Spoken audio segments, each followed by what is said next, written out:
षण्मुखी मुद्रा. पद्मासनात बसावे.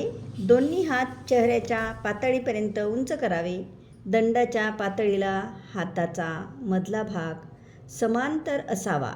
कानाची भोके अंगठ्याने बंद करावी. पापण्या मिटून तर्जनी पापण्याच्या वरील भागावर ठेवावी. पापण्याच्या खालच्या भागावर मध्यमा अलगद ठेवावी.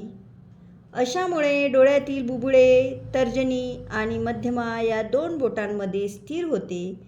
ती बोटे आकाश आणि वायू तत्वाचे प्रतिनिधित्व करतात. आता उजव्या आणि डाव्या नाकपुडीला दोन्ही अनामिकांनी हलकेच दाबावे आणि वरील ओठांच्या टोकावर कनिष्ठेचे टोक ठेवावे आणि मूल बंद करून दीर्घ श्वास घेत या स्थितीत 10-15 मिनिट बसावे.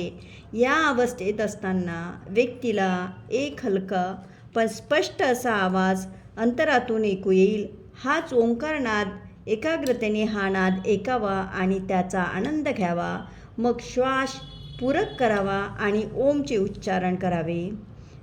परिणाम: या पश्चिमी मुद्रेमुळे पाचही इंद्रियांची बहिर्द्वारे बंद होतील व तेव्हाच मूल बंद करून द्वार वरती खेचावे. अशी 6 दारे बंद होत असल्यामुळे हिला पश्चिममुखी मुद्रा म्हणतात. या मुद्रेमुळे शरीराला ऊर्जा मिळते, कारण मूलाधार चक्र जोमाने कार्यरत होते.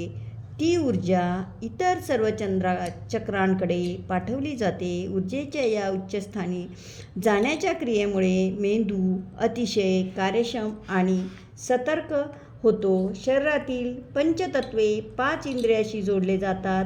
त्यामुळे सर्व ज्ञानेंद्रिय उद्दीप्त होऊन चेहरा झळकतो. लाभ: कुंडलिनी शक्ती जागृत होऊन व्यक्ती तेजस्वी आणि चपळ होतो. मन अंतर्मुख होऊन व्यक्ती सुसंस्कृत होतो. ओंकाराच्या जपामुळे मेंदू अधिक जोमाने रक्ताभिसरण होऊन मेंदू अधिक बलशाली होतो. पश्चिममुखी मुद्रा ही मुलांसाठी अधिक फायदेशीर आहे. या मुद्रेच्या प्रभावाने विचारशक्ती आणि स्मरणशक्ती प्रखर होते. म्हणून प्रत्येक शाळेत प्रार्थनेनंतर 5 मिनिट ही मुद्रा मुलांकडून करून घ्यावी. धन्यवाद. थँक्यू.